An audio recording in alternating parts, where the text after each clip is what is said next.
Así que en esta tarde vamos a continuar con aquello que iniciamos ya hace unas semanas en cuanto a todo lo referente al cristiano frente a una invitación, a una ceremonia de bodas. Y espero que el Señor nos siga instruyendo en esta tarde. Amén. Así que hacemos otra vez la lectura en Primera de Pedro, capítulo 1, versos 14 y 16.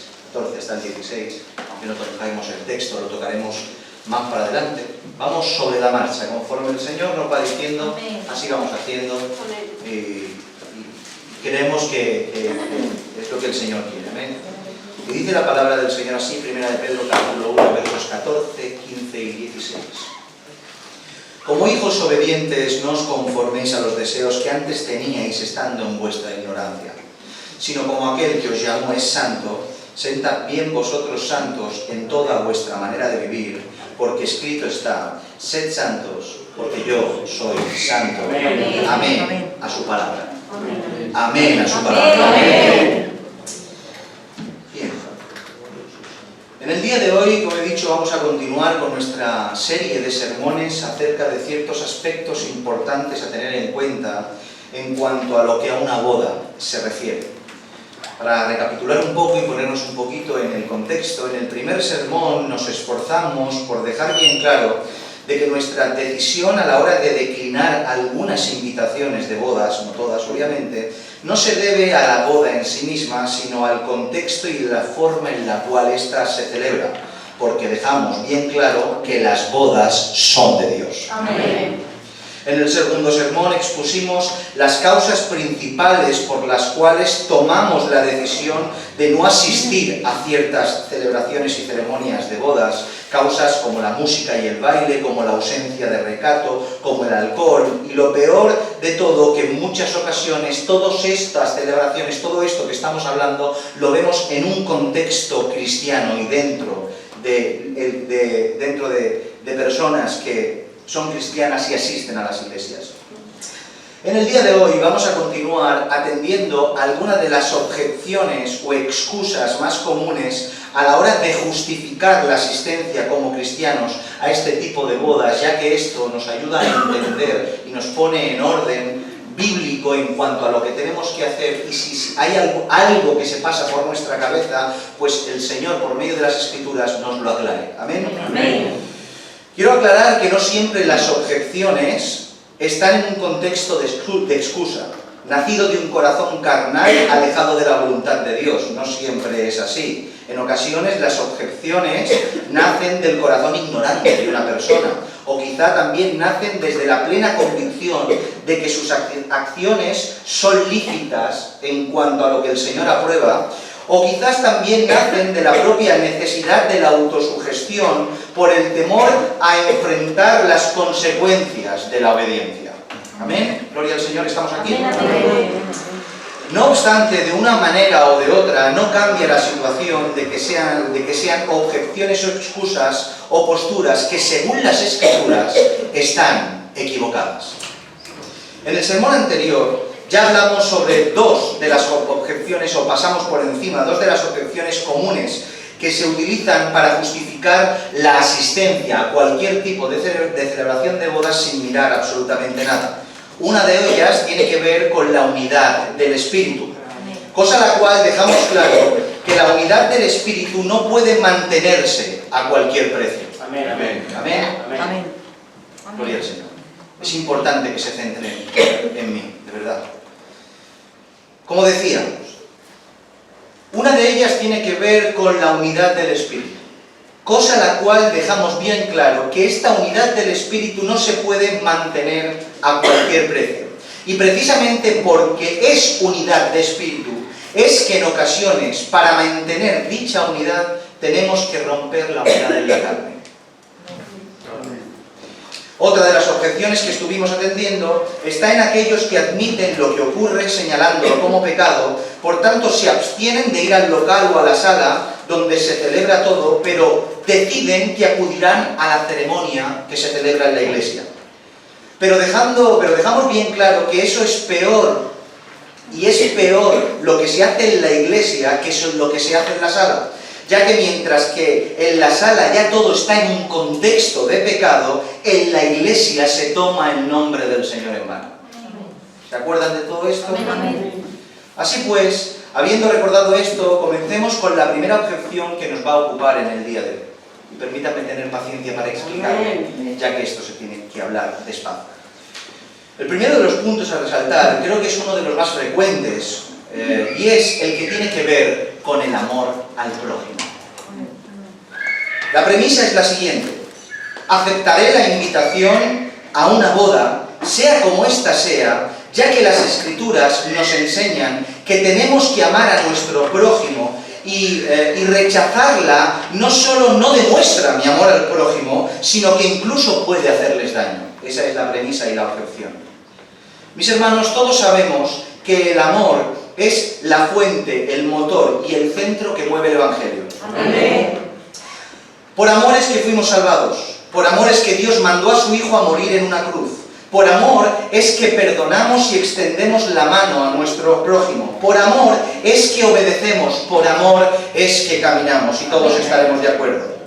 Pero precisamente porque el amor es el mandamiento más importante, se convierte en el más efectivo y el más utilizado a la hora de ponerlo como excusa. Como es el amor que barniza todo lo que hacemos, es el mandamiento y el recurso más utilizado para ponerse como excusa. Y esto es sencillo de entender porque bajo la bandera del amor tenemos o nos creemos con licencia de ignorar todo lo demás. Bajo la excusa del amor nos creemos con licencia para tomarnos ciertas libertades, inclusive libertades que rozan o tocan la desobediencia.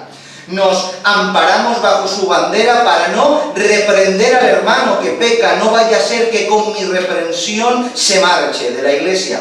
Nos amparamos bajo la bandera del amor para no pronunciar la verdad tal cual es, no vaya a ser que la gente se ofenda, me confunda y quede dañada. Nos amparamos bajo la bandera del amor para dejar sin rectificar nuestras prácticas que como cristianos llevamos años observando, aunque éstas no se ajustan a la verdad de Dios, porque no vaya a ser que si cambiamos todo se vaya al suelo de un día para otro. Olvidándonos que precisamente es el amor el que nos hace hacer todo lo contrario a lo que hemos mencionado.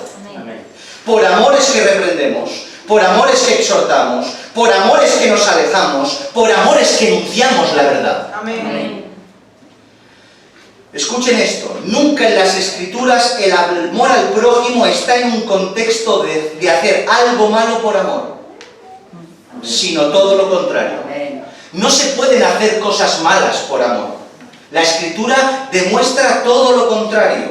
El amor para con el débil en la fe que se daña nunca está en relación con lo que no puedo hacer, sino en abstenerme de aquello que sí que puedo hacer, pero por amor no lo hago.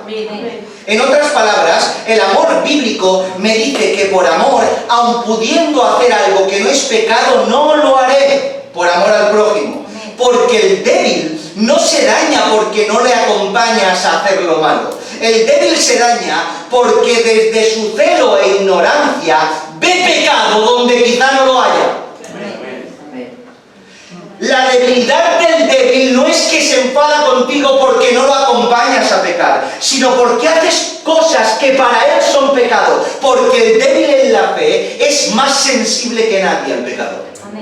No es lo contrario, y nosotros lo hemos aplicado al revés, por amor me voy con ellos a pecar.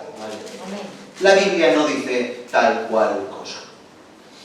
Así pues, lo que entendemos en la actualidad en cuanto al amor no se ajusta en absoluto a lo escrito, sino a lo que la sociedad y el entorno, tanto cultural como religioso, nos ha enseñado. Por tanto, cuando nos llega una invitación de una boda de un amigo familiar que con ilusión y teniéndonos en cuenta nos invita, el que decide por nosotros, lo que impulsa nuestra decisión no es el amor bíblico, es un amor del mundo. Amamos a esa persona que nos invita, le agradecemos de todo corazón que nos ofrezca la invitación y no queremos hacerle daño, por tanto, impulsados por ese sentimiento, aceptamos la invitación a pesar de saber que según las Escrituras no podemos asistir.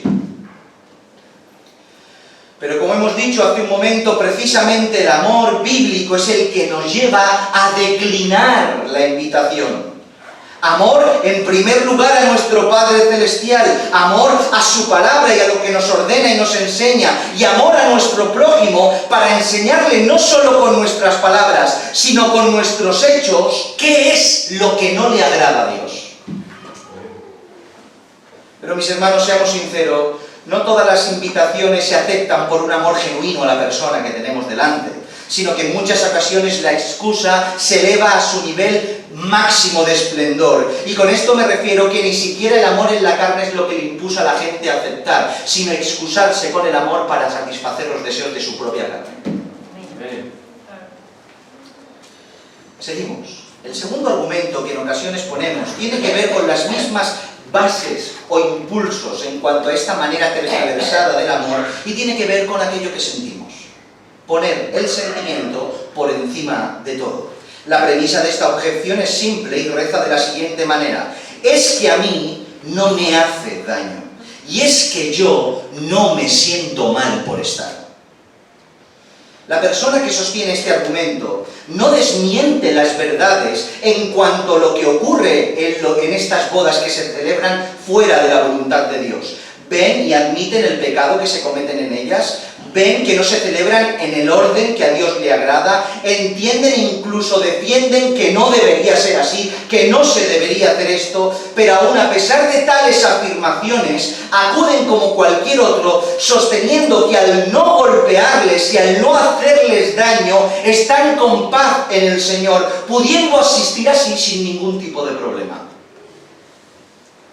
Hemos hablado mucho de esto, así que solo diré lo que todos sabemos por encima.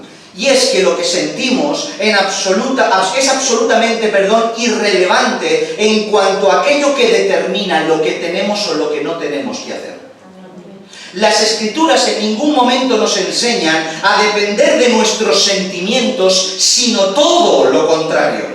Nos enseñan que el corazón es engañoso, que nuestros pensamientos no son nuestros pensamientos, los suyos no son los nuestros, que sus caminos no son los nuestros, y que si no fuera por su Espíritu, por su palabra, estaríamos perdidos. Amén. Porque el hombre que se fía de sí mismo de otro hombre se pierde. Por tanto, mi obediencia no está sujeto a aquello que me hace sentir bien o mal, sino a aquello que la Escritura dicta que puedo hacer o no hacer. Es simple, ¿eh? Porque ¿quién siente de perdonar un daño que le han hecho profundo? ¿Quién siente? Nadie lo siente. Nadie siente de perdonar a alguien que golpeó a tu hijo. A lo mejor quizá a ti sí, pero a alguien que le hizo mal a un ser querido tuyo, cercano a tu hijo, no sientes de perdonar. ¿Quién siente y tiene un sentimiento el cual le impulsa a tomar la decisión de dejar un trabajo que ha descubierto que es ilícito para, por medio de esa decisión, dejar de proveer su hogar? Nadie siente dejar ese trabajo, porque sabe que es el sustento de su casa. No lo siente, pero lo hace por obediencia. ¿Y quién siente declinar una invitación de un ser querido, de un hermano, de un tío, de un primo, de un amigo, de un familiar que quieres y aprecias? ¿Quién siente el decirle no puedo ir? Nadie lo siente en ese contexto. Amén. Simplemente lo haces por obediencia. Amén. Es por eso mismo que aquellos que son hijos verdaderos, en la intimidad de su habitación, y aquí nadie nos podemos engañar, en lo más profundo de su corazón, donde están a solas con Dios, donde no tienen que hablar con nadie, solo tienen al Padre delante, saben que en realidad todo es una excusa. Porque como hijo de Dios es imposible estar en un lugar corrupto cuando tú eres santo. Es imposible que no sientas desazón. Quizá estés, pero algo ocurre por dentro. Es imposible ver con tus ojos el pecado y expresar que a uno no le hace daño. Es imposible. Claro que te duele. Porque el Señor te santificó, te dio su ley, te dio su espíritu, y el cristiano que es cristiano ve el pecado y no lo puede soportar. Por tanto, lo que uno siente no es justificación ninguna para acudir a una celebración de bodas, porque no está sujeto a lo que la Biblia enseña. ¿Van siguiéndome? Amén. Otro de los argumentos que nos ponemos y podemos encontrar es aquel que dice que hay cosas mucho peores que estas. La premisa consiste en establecer un baremo de gravedad en cuanto a los pecados que nos tenemos que quitar. Hago una lista de pecados, los pongo en un listado y los pongo en un baremo de gravedad, entendiendo que tengo que ir quitándome de lo mayor a lo peor. Esa es la justificación. Por tanto, si yo entiendo de que hay cosas más graves que atender o asistir a una boda, hay cosas más graves que esto, tanto en mi vida como en la vida de mis hermanos, mientras que estas cosas más graves existan, no le daré la importancia que toca esto, ya que esto que es más grave no lo estamos haciendo. Pero mis hermanos, otra vez, ¿dónde dice en la Escritura que los pecados tienen un orden establecido a la hora de erradicarlos en nuestra vida? ¿Dónde? Obviamente, si tenemos que hacer una escala de valores, es preferible, si alguien es asesino múltiple y ladrón, que primero deje de asesinar antes que robar. Ese sería un consejo lógico y un orden lógico, prudente a la hora de seguir. Pero es que esto no funciona así. Aquel que se encuentra con Dios, todo aquello que se va encontrando en las Escrituras en cuanto a pecado se refiere, lo tiene que erradicar de su vida, sea grande, mediano o pequeño. Aquí no hay una escala de pecados y me los voy quitando poco a poco. Cuando uno es aplastado por Cristo, se aleja del mundo automáticamente. Y conforme va descubriendo, va rectificando. Conforme va viendo, va arreglando. Y esa santidad progresiva sí que existe, pero no algo como que sé que hago mal y bueno, como uno me he quitado esto lo seguiré haciendo. Es injustificable esta conducta. Por tanto, no tenemos licencia bíblica de seguir asistiendo o participando de celebraciones de bodas pecaminosas, porque quizá esté luchando con algún pecado mayor que aún no me he quitado. Lucha, sigue luchando con ese pecado mayor, pero entiende que tienes una responsabilidad con este pecado que quizá entiendes que es más pequeño que el otro. ¿Me siguen? Amén.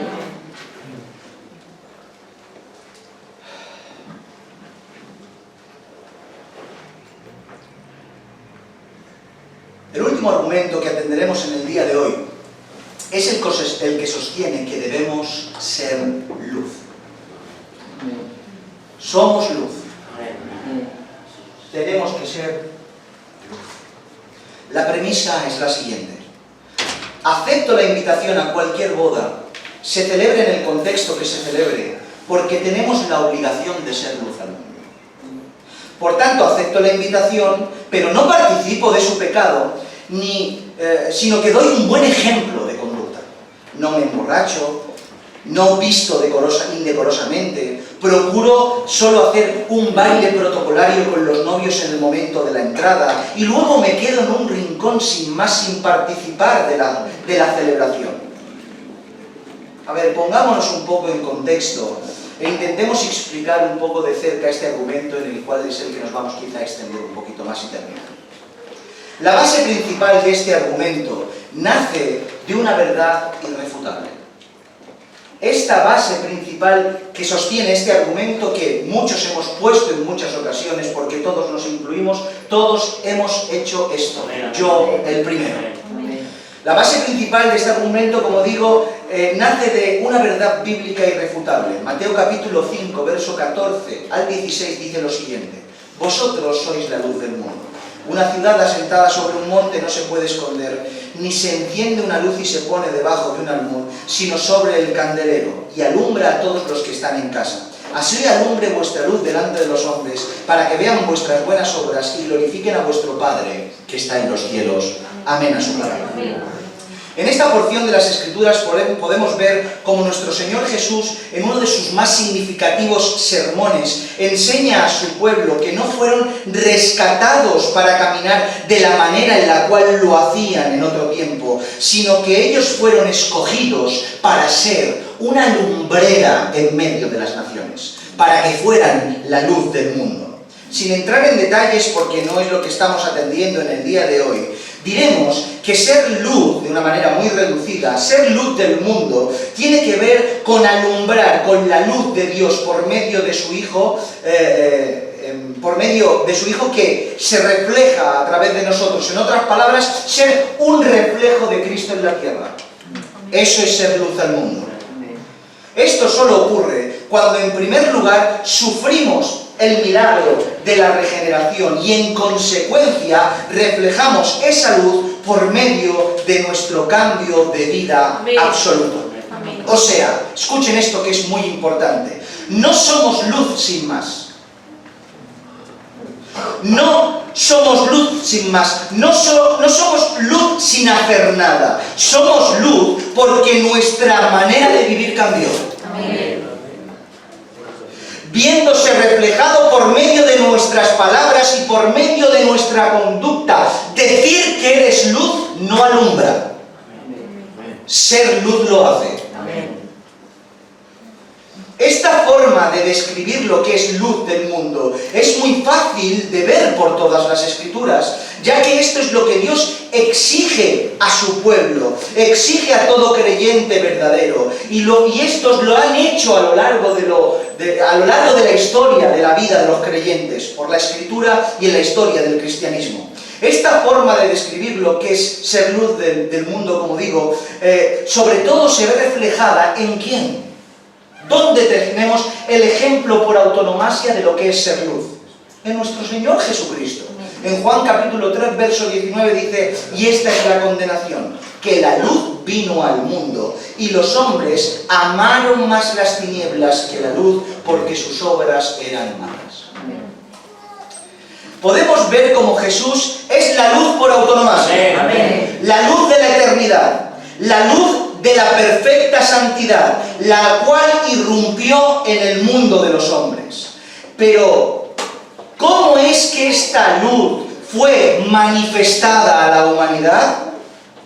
Después de que Jesús dejara su hogar y comenzara su ministerio, mostrando quién es al mundo por medio de su poder, por medio de su mensaje y por medio de su conducta irreprensible. Recuerden que la gente no rechazó a Cristo cuando estuvo en el pesebre, solo unos cuantos lo sabían. La gente rechazó en Cristo cuando empezó su ministerio. Porque siempre que decimos la luz vino al mundo, nos creemos que todos a una se pusieron delante del pesebre y dijeron no creemos en Cristo. No. Cristo es luz desde siempre, pero comenzó a ser una luz revelable a todo el mundo cuando comenzó su ministerio. Amén. Jesús, como digo, desde que nació, y esa luz impactó al mundo y lo alumbró desde el instante que fue engendrado, preparando al mundo para la redención, pero no alumbró al mundo de una manera práctica, solo hasta que se manifestó. Por tanto, ser luz, aunque parte de la naturaleza, en el caso de Jesús, una naturaleza divina, y en nuestro caso, de nuestra vida regenerada, se manifiesta y se desarrolla por medio de nuestras acciones. ¿Han entendido lo que es ser luz? Amén. Parte de lo que somos, pero se manifiesta por medio de lo que hacemos.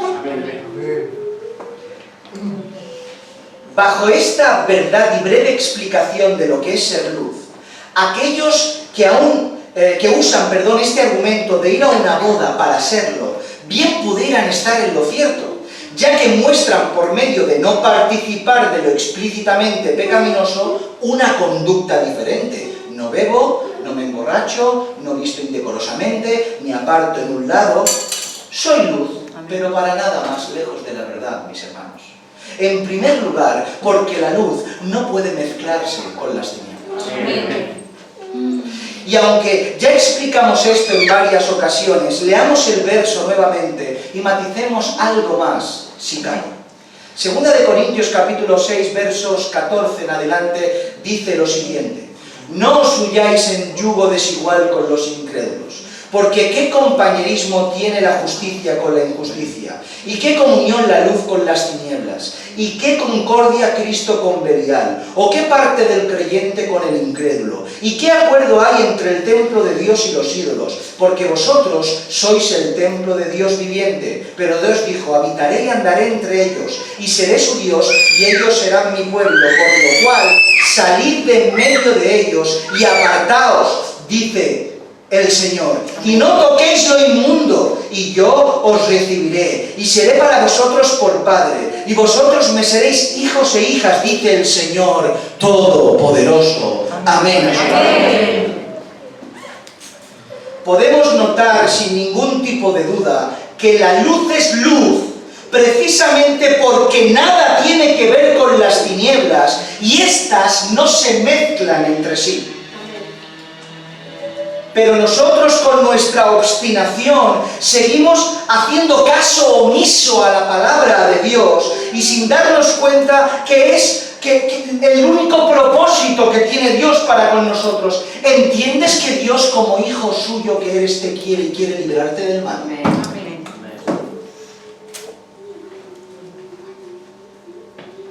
Se nos olvida, mis hermanos, que la advertencia de Dios en cuanto a mezclarnos es totalmente para nuestro bien. Amén. Las Escrituras nos enseñan de una manera contundente a no tocar lo inmundo, a no acercarte a lo inmundo. Y esto no solo porque es pecado, sino porque Dios sabe que quedamos contaminados con esa oscuridad. Vivimos en un tiempo que nuestra ignorancia y nuestra alta soberbia en ocasiones nos hace creer que somos lo suficientemente fuertes para no mezclarnos con las tinieblas aunque andemos a través de ellas. Y ser luz en medio de ellas sin contaminarnos.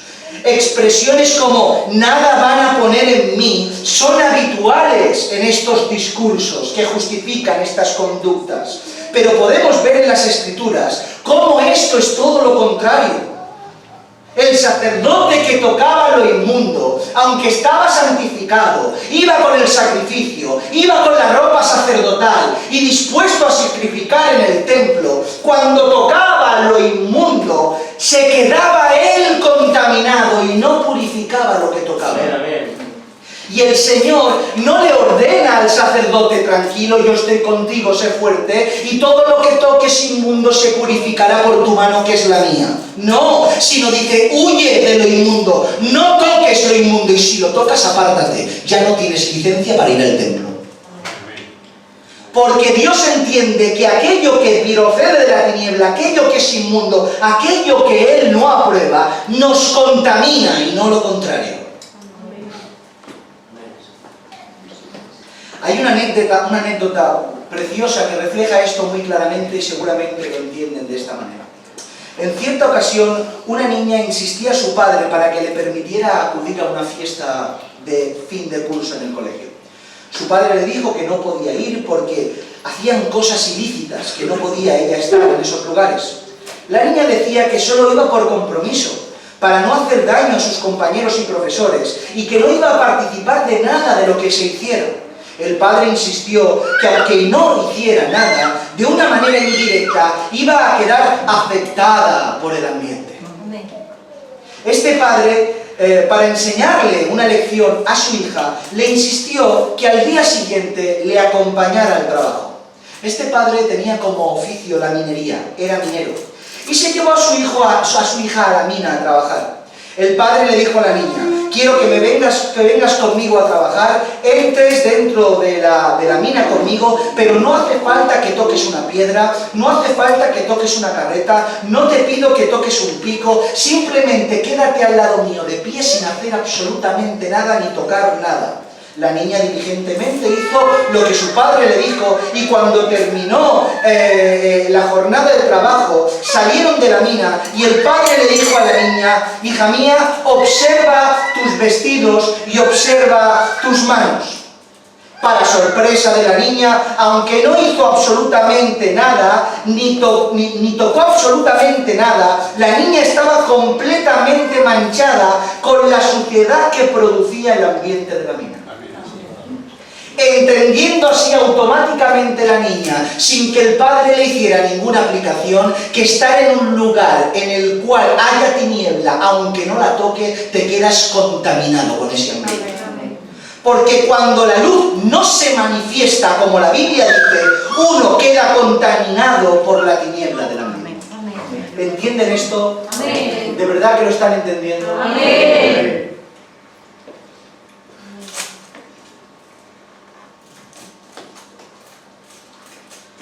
Aún así, algunos dirán al respecto que esto no es así, que no seremos contaminados y que tienen que alumbrar en medio de las tinieblas, y yo les diré que tienen razón. Tenemos que alumbrar en medio de las tinieblas, pero escucha bien esto, alumbrar en medio de las tinieblas nada tiene que ver con mezclarse con ellas. Amén. Otra vez, tienen razón, es así. No podemos mezclarnos con las tinieblas, pero tenemos que alumbrar en medio de las tinieblas, pero al ser luz en medio de las tinieblas, nadie tiene que ver con mezclarse con ellas. Una cosa es acudir a un lugar como luz, para evidenciar quién somos, a quién representamos y cuál es nuestro mensaje, con el propósito de predicar su evangelio y que aquellos que nos ven y nos oyen se arrepientan.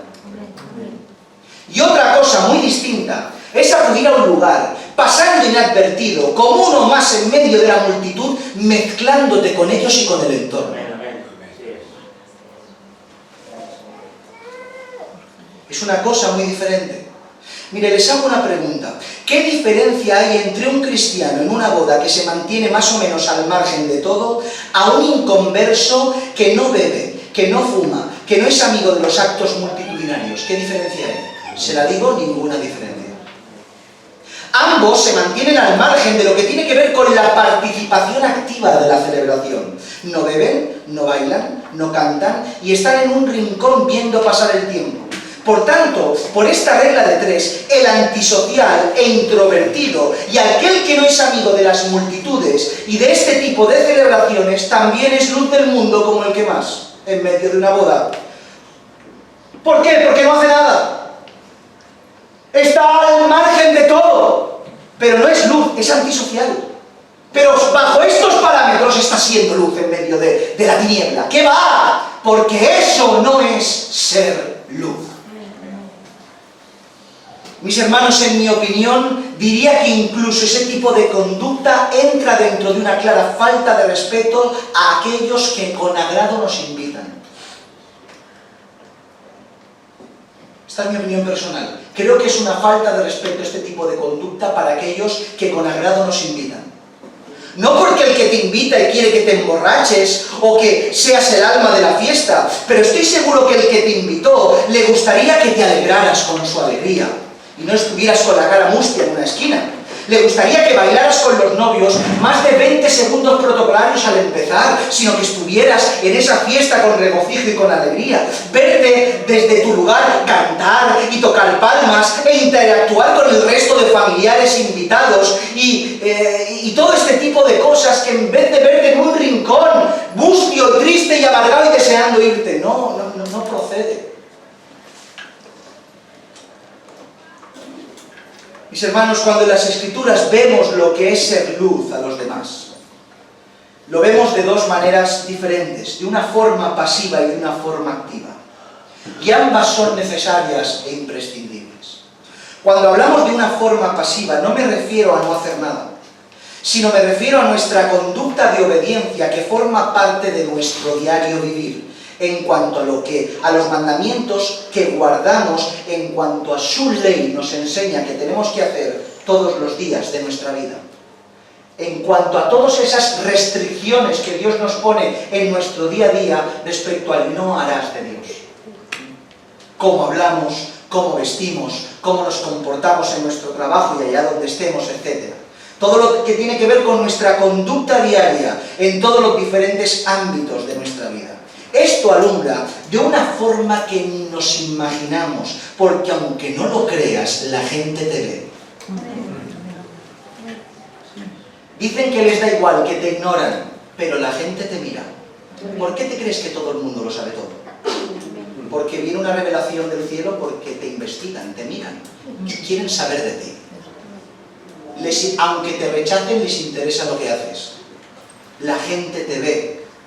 Y esto alumbra de una forma que ni siquiera nos llegamos a imaginar. Y aunque puedan muchos criticar y censurar tu conducta, todos están siendo alumbrados con tu luz por medio del reflejo de tu conducta a través de la obediencia, viendo en ti una forma diferente de vivir al resto. Esto en cuanto a la forma pasiva.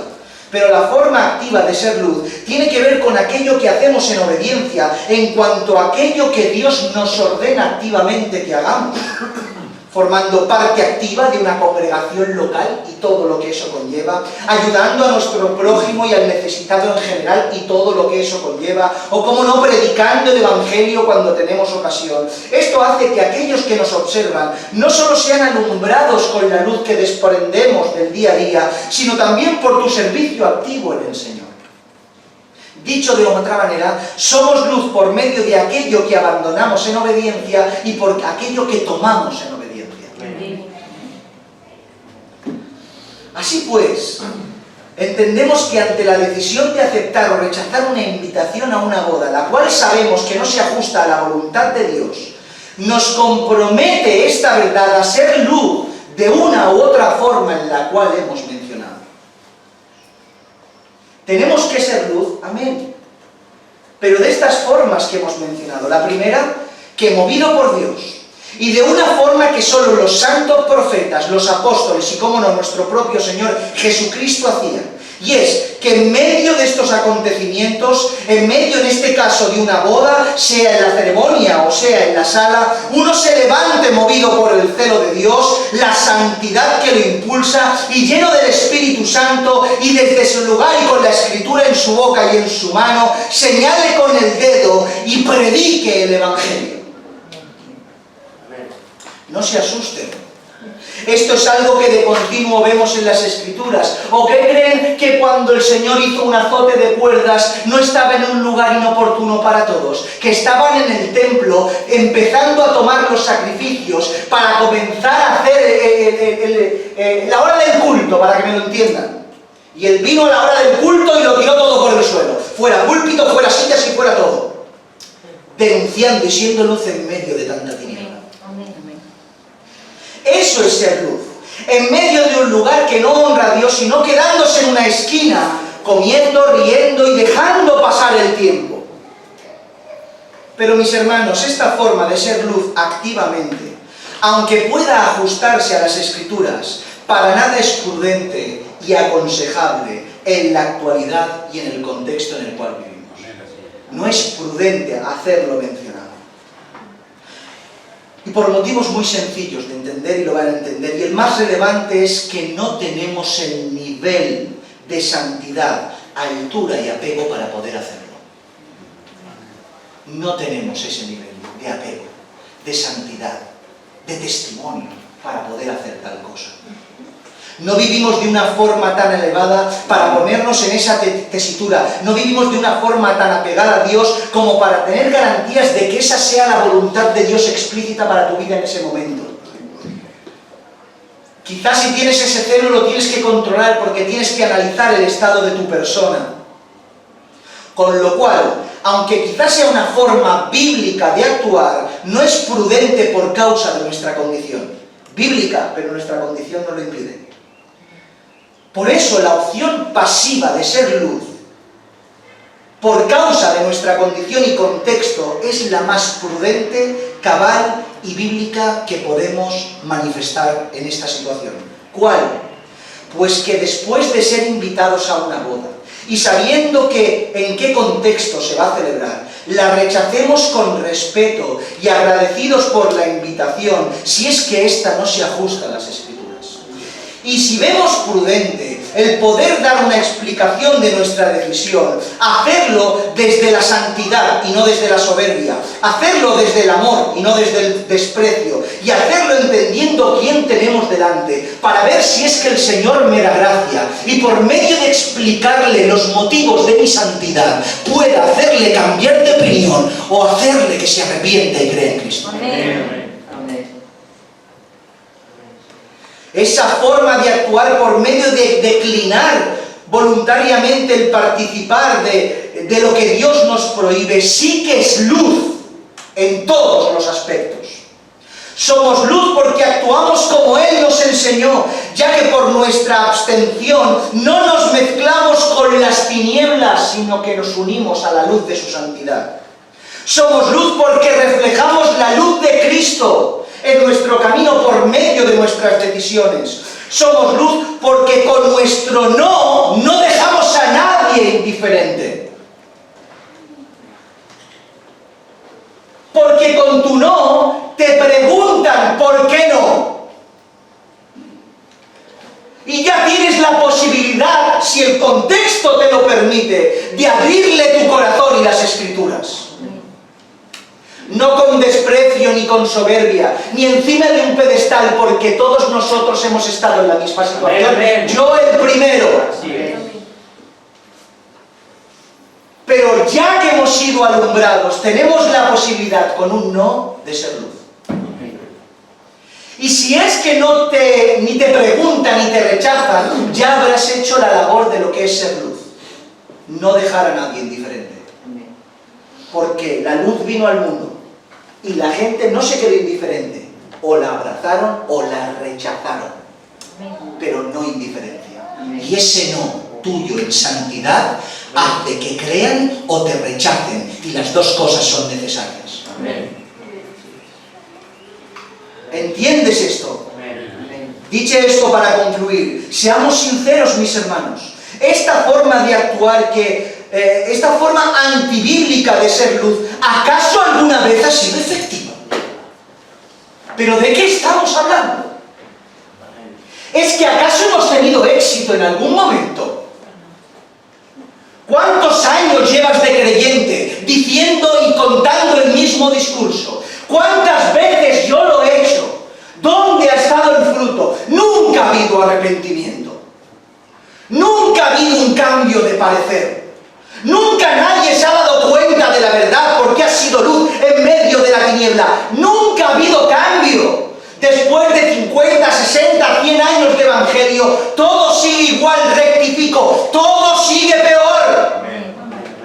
Porque los cristianos hace años se guardaban de muchas cosas. Y cuando comenzaba la obra en ciertos lugares se miraban. De no mezclarse con las tinieblas. Pero poco a poco, paulatinamente, el sacerdocio se contaminó por tocar lo inmundo. Porque no hay éxito en esa manera de ser luz, porque no es ser luz. No es verdad. La indiferencia permaneciendo al margen no refleja ningún tipo de santidad. Sin embargo, tu no sí que lo hace.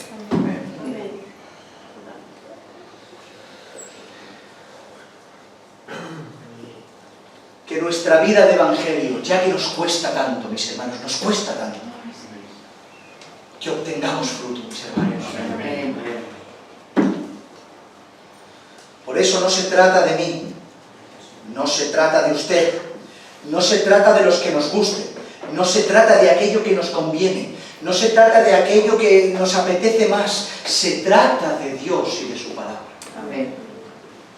Se trata de su verdad. Y su verdad nos deja sin excusas. La verdad de Dios te desarma. Y sabes lo único que te queda, admitir que lo que haces lo haces por ti. Porque la verdad de Dios nos desarma. Oro al Señor para que todo lo que compartimos aquí, no sin dificultad, nos ayude cada vez a participar más de esa luz verdadera. Y acercarnos más a la voluntad de Dios, quitándonos todas las objeciones, excusas y justificaciones que impiden que la santidad de Dios se manifieste en medio del pueblo. Por eso, Iglesia del Señor, no tienes que examinar o creer lo que un pastor u otro te dice. Tienes que examinar lo que desde aquí se ha dicho por medio de las Escrituras. Y si es así, mis hermanos, por favor, hagamos caso a lo que del cielo se grita. Amén. Amén. Amén. Si el Señor permite, la semana que viene o el miércoles, no lo sé, continuaremos con esto, atendiendo, si el Señor quiere, seguir hablando de esto, porque lo que interesa, mis hermanos, es que seamos convencidos por su palabra. Amén. Y que cambiemos nuestra forma de vivir. Y que vivamos conforme a la voluntad de Dios. Así que estemos orando para ver lo que el Señor quiere ministrarnos la semana que viene en cuanto a esto. Y si es otra cosa, el Señor dirá. Amén. Inclina tu cabeza y vamos a